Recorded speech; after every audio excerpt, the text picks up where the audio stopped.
Di sebalik kegembiraan aku hari ini, ada kesusahan yang menanggung aku waktu dulu.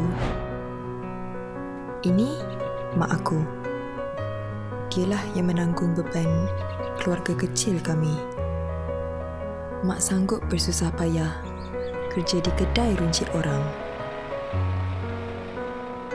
Mak memang hebat. Bagi aku, mak adalah segalanya.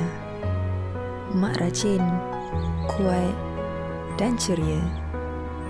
Segala keikhlasan mak tersemat di raut wajahnya. Tapi, mak pernah cakap, Tuhan akan sentiasa uji hamba yang disayang. Maksudnya, Tuhan sayang mak lah kan?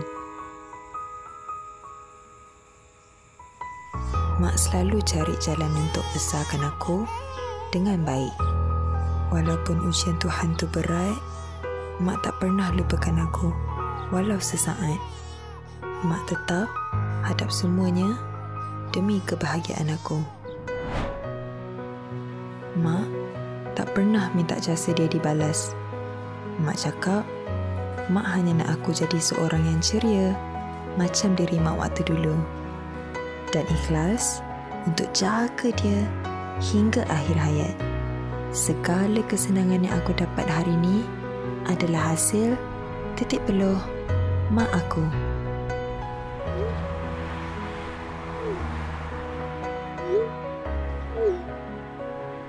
Terima kasih, Mak. Selamat Hari Ibu.